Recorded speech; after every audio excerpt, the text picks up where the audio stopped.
Syria. This is the culmination of a couple of years of disagreements on some policy issues between the president and General Mattis. In his letter of resignation to Mr. Trump, Secretary Mattis wrote that he was leaving because, quote, "You have a right to have a Secretary of Defense whose views are better aligned with yours." We're joined now by retired Lieutenant Colonel Alan West. Sir, good to see you. How do you feel about General Mattis leaving? Well, it's good to be with you, Colin. Merry Christmas. I think that we all should be very concerned about General Mattis leaving.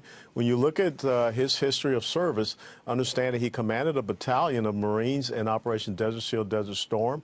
He was one of the first of the Marines that went into Afghanistan, back into Kandahar. He commanded a Marine division in Iraq, and he was the United States Central Command commanding general, which covers the Middle East and also Southwest Asia, which includes Afghanistan and Pakistan. So there's no one better that knows on the ground the situation there, the players and the individuals.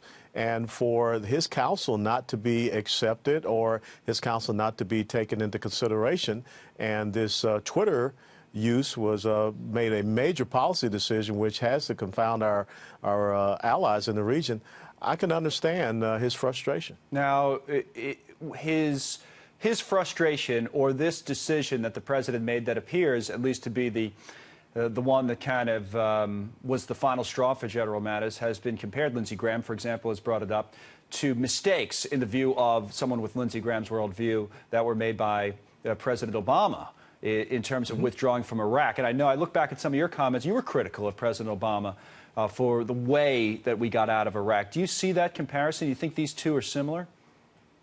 Without a doubt. I mean, and anyone that wants to say something different is being truly partisan.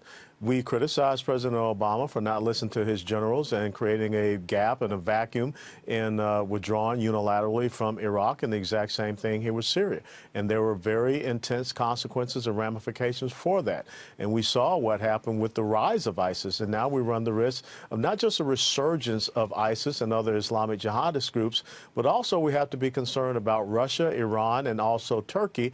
And again, another betrayal of the Kurds who, without a doubt, without their help, we would not have been able to reduce the territorial integrity of ISIS in the first place. Now, the criticism, and obviously from interviewing you for the last few minutes, you appear to be part of this, is coming from, from the president's own side of the aisle, so to speak, in many cases. Also from the other side, where people have said things like, we're less safe without a Secretary Mattis. Would you go that far?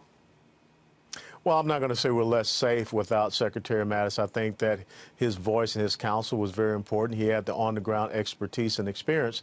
The president can have whomever he wishes as Secretary of Defense. I think one of the top people to come in behind him is the former Army Vice Chief of Staff, General Keane, right, who also, again, understands the importance of the alliances in that region and not allowing Russia and Iran to push us out. Can I ask you something about that? So say, for example, General Keane, who's a Fox contributor and has spoken about this a few times already, has been asked about it, but he's someone who was aligned with Secretary Mattis on this issue that we're talking about with Syria. So whether it's him or somebody that has his worldview, why would you take a job in an administration which you don't share the worldview? Wouldn't you just be setting yourself up for more frustration, not being able to get anything done, and really not serving the president the best? I mean, that is literally why Secretary Mattis says he's leaving, right?